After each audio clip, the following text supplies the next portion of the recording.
नमस्कार. माझं नाव आहे अभिजित वसंतराव उर्णे. मी एक जनरल फिजिशियन आणि छातीरोग तज्ञ आहे. आज जो आपला विषय आहे तो आहे आम्लपित्त म्हणजेच ऍसिडिटी. ह्याचा आपल्या आरोग्यावर, तोंडाचे जे आपले मुख्य आजार आहेत त्याच्यावर होणारे परिणाम या विषयावर आपण बोलणार आहोत. आणि त्याच्यासाठी प्रथमतः आपण पाहणार आहोत की आपल्या आरोग्यावर आणि मौखिक ह्याच्यावर होणारे परिणाम ह्याच्यापासून आपल्याला कसं संरक्षण करता येईल आणि त्याच्यासाठी काय काळजी घ्यायची ह्याच्यावर आपण आज बोलणार आहोत, जेणेकरून त्याचा सर्वांना फायदा होईल. तर आपण प्रथमतः पाहू की ऍसिडिटीमुळे, त्यालाच आपण मराठीत म्हणतो की आम्ल पित्त, याच्या आपल्या आरोग्यावर काय काय परिणाम होतात. तर आपल्या तोंडातली किंवा पोटातली जर ऍसिडिटी वाढली तर आपल्या प्रथमतः आपल्या दाताचा जो लेयर असतो इनॅमल, ज्याला आपण दातावरील मुलामा असं म्हणतो मराठीमध्ये, त्याच्यावर आपल्याला प्रथमतः त्याचा परिणाम दिसतो. त्याच्यावरच प्रथम त्याच्या लेअरवर तो अटॅक करतो. त्या लेअरची कमकुवतपणा, दातावर कमकुवतपणा करण्यासाठी तो आम्ल, जो ऍसिडिटी आपली पीएच वाढलेला असतो तो त्याच्यावर प्रभाव करायला सुरुवात करतो. जेणेकरून मग आपल्या दाताला, आपल्या दाताची जी ठणक आहे, कळ आहे, ते त्याच्यावर परिणाम करतात. आता ह्याच्यामुळे मग काय होतं, आपल्या दाताला कळ लागणे, हाताना वेदना होणे आणि तोंडाला पाणी सुटणे, अशा सगळ्या गोष्टी आपल्या तोंडामध्ये होतात. आणि त्याच्यामध्ये पहिल्यांदा जे आपण खाद्यपदार्थ खातो, जसे की आंबट पदार्थ, लिंबू, शीतपेय आणि जास्त करून गोड पदार्थ, हे आपल्या पित्त वाढवण्यासाठी मदत करतात. मग हे जे वाढलेले ऍसिडिटी, आम्लपित्त आहे, त्याच्यामुळं आपल्या दातावरील इनॅमल जे असतं तो कमी कमी होत जातो. आणि तो कमी होत गेला की मग दातामध्ये भेगा, दोन्ही दाताचे जे आपले हे असतात जोडणारे, तिथं पोकळी निर्माण होते. ती पोकळी निर्माण झाली की परत इनॅमलवर त्याचा परिणाम होतो आणि त्याच्यामुळे मग जास्त दातामध्ये वेदना सुरू होतात, कळ लागल्यासारखं होतं. हा एक पहिला आपला हे झाला, प्रकार झाला. त्याच्यानंतर दुसरा आहे तो दात किडणे.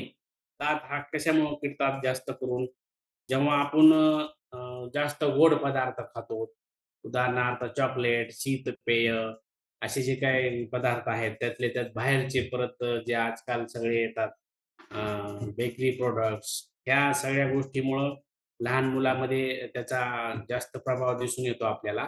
लहान मुलं जास्त प्रमाणात चॉकलेट खातात, बाहेरचे पदार्थ खातात. आजकाल फास्ट फूडचा जमाना आहे, बेकरीचे पदार्थ, केक, ह्या ज्या सर्व गोष्टी आहेत, हे आता लहान मुलांमध्ये बऱ्याचशा प्रमाणात दिसत आहेत, आढळून येत आहेत. आणि तसंच मोठ्या माणसांच्या ह्याच्यामध्ये पण आजकाल जे काही फंक्शन्स होत आहेत, वाढदिवस होत आहेत, अशा वेगवेगळ्या ज्या गोष्टी होत आहेत, त्याच्यामुळं ते बेकरी प्रोडक्ट्स आणि बाकीच्या गोड पदार्थ पण भरपूर खाण्यात येत आहेत. त्याच्यामुळं काय होतंय की दातावर त्याचे वाईट परिणाम होत आहेत. मग त्याच्यात आपले दात किडणे, दाताला ठणक लागणे, तोंडामध्ये गोड पदार्थामुळे बॅक्टेरियाचा सहवास जास्त वाढणे, ऍसिडिटीची पीएचची मात्रा वाढल्यामुळं हे काय होतं की बॅक्टेरिया तिथं आपल्या तोंडात घर करून बसतात. ते घर करून बसल्यामुळं काय होतं की आपोआपच दातामध्ये त्याचे खोलपर्यंत परिणाम होतात, मुळापर्यंत परिणाम होतात आणि दात किडण्याचे प्रकार जास्त समोर येतात. आणि लहान मुलामध्ये त्यातल्या त्यात परत दाताची काळजी घेतली जात नाही किंवा तेवढं प्रमाणात पालक त्यांच्याकडे लक्ष देतात, नाही देतात.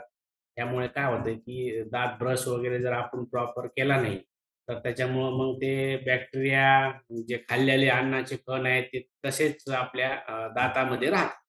ते राहिल्यामुळे मग दात किडण्याचे प्रमाण मुलामध्ये जास्त प्रमाणात आपल्याला दिसतात. काही-काही तर म्हणजे 4-5 वर्षाच्या मुलामध्ये सुद्धा आजकाल भरपूर प्रमाणात दात किडण्याचे प्रकार, तिथं ट्रीटमेंट करावी लागते त्याला. अशा गोष्टी भरपूर आपल्याला आढळून यायला लागलेल्या आहेत. आणि ह्याच्यानंतर जर पाहिलं तर आपण हिरड्यांची जळजळ म्हणजे जे काही आपले दात मजबूत ठेवण्यासाठी हिरड्या लागतात.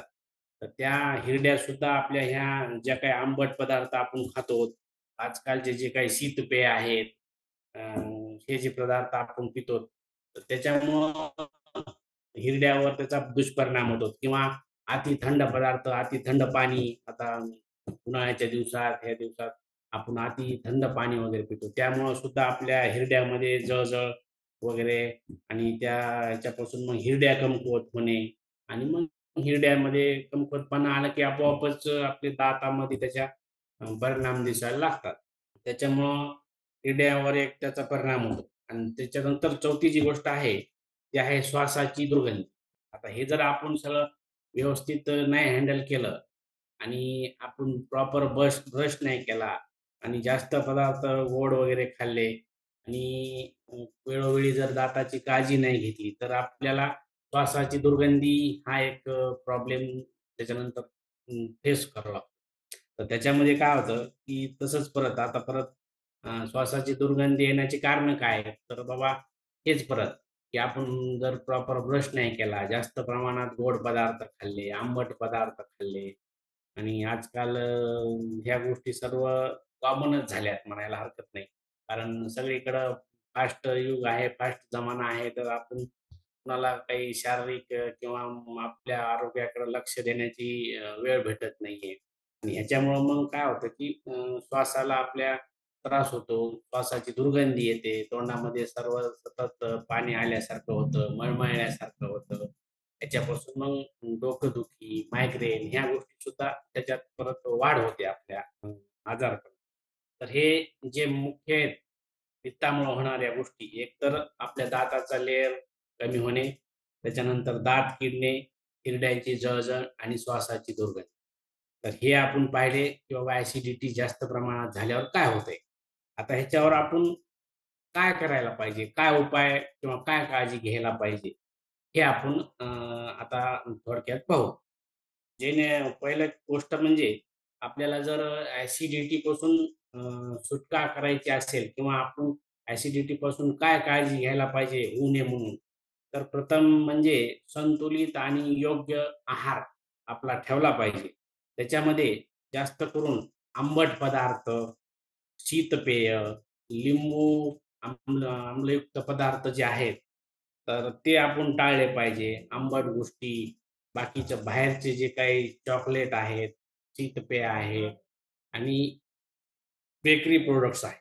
ह्याचा आपण कमीत कमी वापर किंवा जर त्रास होत असेल, तर हे आपण गोष्टी टाळल्याच पाहिजेत. तर जेणेकरून मग आपल्या ॲसिडिटी जी आहे, ती आपली होणार नाही किंवा आपलं जे पी-एच आहे बॉडीचं तोंडातलं, तर ते आपलं कंट्रोलमध्ये राहील, प्रमाणात राहील किंवा हा आपल्याला त्रास देणार नाही. तर एक गोष्ट म्हणजे मुख्य संतुलित आहार ठेवणे हे एक त्याच्यामागं हे आहे, आपल्याला काळजी घेण्याचं कारण आहे आणि दुसरी गोष्ट आहे, की आपण दिवसभरामध्ये भरपूर पाणी पिलं पाहिजे आणि शारीरिक व्यायाम केले पाहिजे. जेणेकरून आपल्याला ह्या ज्या गोष्टी आहेत ॲसिडिटी होणे ह्या आपल्याला होणार नाहीत. त्याच्यानंतर आहे, की बाबा आपण चांगल्या गोष्टी आहारात घेतल्या पाहिजे. जास्त करून पालेभाज्या, हिरवे पालेभाज्या ज्या आहेत, त्या आपल्या शरीराला फार चांगल्या प्रमाणात सगळ्या गोष्टी, व्हिटॅमिन्स वगैरे, फायबर्स वगैरे देतात, जे की आपल्या पचनक्रियेला मदत करतात आणि पचनक्रिया जर चांगली झाली, तर आपल्याला ॲसिडिटी, आम्लपित्त हा प्रकार होणार नाही. आणि पालेभाज्यासोबतच योग्य प्रमाणात जे सीझनेबल फळं आहेत, ते आपण खाल्ले पाहिजे आणि ज्या-ज्या वेळेस ते प्रमाणात रोजच्या रोज खाल्ले पाहिजे. जेणेकरून आपल्याला त्याच्यापासून जे काही व्हिटॅमिन्स भेटतात, कॅल्शियम भेटतात, मिनरल्स भेटतात, ते आपल्या शरीरासाठी खूप प्रमाणात आवश्यक आहे. तर त्याच्यानंतर जे काही आहे दुसरं अजून आहे, तोंडाची योग्य प्रमाणात शुद्धता आणि काळजी घेतली पाहिजे. म्हणजे आपण दिवसातून 2 वेळेस आपल्या दाताची, हिरड्यांची काळजी घेतली पाहिजे. त्यासाठी आपण 2 वेळेस ब्रश आहे तो आपण प्रॉपर आपल्या केला पाहिजे. सकाळी उठल्यावर एकदा आणि रात्री आपण ज्यावेळेस जेवण वगैरे आपलं झालेलं असतं आणि आपण झोपण्यासाठी जातो, त्यावेळेस आपल्या दाताची काळजी योग्य प्रमाणात आपण ब्रश करून घेतली पाहिजे. आणि त्यासाठी आपण फ्लोराईडयुक्त टूथपेस्ट हे हे वापरलं पाहिजे आपल्या ब्रशसाठी. जेणेकरून आपल्या दाताची काळजी घेतली जाते त्या फ्लोराईडमुळे आणि आपल्या दाताला ज्या संवेदना कळ लागल्यासारखं हा जो प्रकार होतो आणि इनॅमलचा जो लेयर कमी होतो, तो त्याच्यासाठी आपल्याला मदत करतो, की जेणेकरून त्याच्यावर ते काही दुष्परिणाम होऊ देणार नाही आपल्या दातावर आणि हिरड्यावर. त्यासाठी आपण दिवसातून किमान 2 वेळेस आपल्या दाताची काळजी ब्रश करून घेतली पाहिजे. त्याच्यानंतर आहे आपण फ्लोराईडयुक्त माउथवॉश. फ्लोराईडयुक्त माउथवॉश सुद्धा आपण वेळोवेळी वापर केला पाहिजे असा आपल्या जीवनामध्ये. अ, दिवसातून 1-2 वेळेस किंवा जसं-जसं तुम्ही कुठं ट्रॅव्हलिंगला जाता, तिथं कुठं तुम्हाला काही खाण्याचा प्रसंग येतो किंवा अ, काही कंडिशन असतात, त्यावेळेस तुम्ही असं माउथवॉश वगैरे याचा वापर तुम्ही करू शकता. त्याच्यामुळे आपल्या तोंडाची आणि श्वासाची दुर्गंधी सुद्धा नाहीशी होईल. त्यासाठी आपल्याला फ्लोराईडयुक्त माउथवॉशची गरज आहे. त्याच्यानंतर आहे शुगर फ्री गम चघळणे. त्यामुळे काय होते चघळल्याने आपल्या लाळीचे जे उत्पादन आहे ते वाढवण्यासाठी आपल्याला त्या शुगर फ्री गमचा वापर होतो. काही-काही कारणामुळे आपल्याला काय होतं, की बाबा आपल्या तोंडामध्ये लाळ तयार होत नाही. तर लाळ न तयार होण्याचे कारण विविध आहेत. त्याच्यामध्ये आपण पाणी भरपूर पिलं पाहिजे, आपला शारीरिक व्यायाम झाला पाहिजे. आपण बाकीच्या ज्या काही गोष्टी आहेत समजा सुपारी, तंबाखू अशा काही-काही ज्या घातक गोष्टी आहेत त्या आपण टाळल्या पाहिजे. कोणत्याही व्यसनाची आपण आहारी जायला नाही पाहिजे.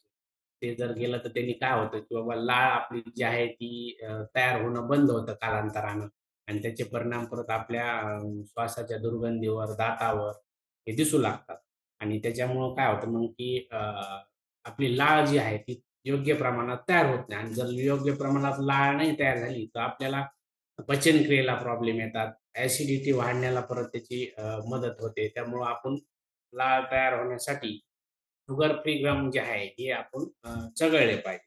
त्याच्यानंतर जे आपला 5वा जो खबरदारीचा उपाय आहे, तो म्हणजे दाताची चिकित्सकाकडून तपासणी वेळोवेळी नियमित करणे. यामुळं काय होतं, की आपल्या आपण जे दाताचे आपण आजार आहेत, ते काही उद्भवू नये. आपल्याला दात काही कीड झाली का बाबा? दातावरचे काही लेयर, मुलामा जो असतो इनॅमल तो कमी झालाय का? किंवा आपल्याला मधून काही दातामध्ये अजून काळजी घ्यायची गरज आहे का? तर हे पाहण्यासाठी आपल्याला दंत चिकित्सक म्हणजे दाताचे जे डॉक्टर आहेत, त्यांच्याकडून आपण नियमितपणे वेळोवेळी आपल्या दाताची तपासणी करून घेणं आवश्यक आहे. जेणेकरून आपल्याला कुठले आजार दाताचे आणि ॲसिडिटीचे होऊ नयेत. ॲसिडिटी एकदा हे सर्व जर गोष्टी केल्या, तर आपली तोंडाचं जे आरोग्य आहे आणि ॲसिडिटी आहे ती आपल्याला नियंत्रणामध्ये ठेवता येते. आणि एकदा का ॲसिडिटी जर नियंत्रणात राहिली, तर आपल्याला कुठल्याही प्रकारचा अ, तोंडाचा आजार किंवा पोटाचा आजार तो होणार नाही. आणि हे जर चांगलं राहिलं, तर आपल्याला पचनक्रियाही चांगली राहते. पचनक्रिया चांगली राहिली, की मग आपल्याला ॲसिडिटी होणं किंवा आम्लपित्त होणं हा जो प्रकार आहे, हा आपल्याला होणार नाही. आणि अशा प्रकारे आपण आहार आणि तोंडाची जी काही काळजी घ्यायची आहे, याबद्दल आपण बघितलं आणि मला निश्चित अशी खात्री आहे, की तुम्हाला चांगल्या प्रकारे मी जे काही सांगितलंय ते तुम्हाला लक्षात आलं असेल, की बाबा आपण दातासाठी काय खाऊ नये आणि काय काळजी घेतली पाहिजे, हे आपल्याला कळालं असेल. आणि याबरोबरच मी आपलं जे काही माझं आहे मनोगत ते संपवतो. नमस्कार.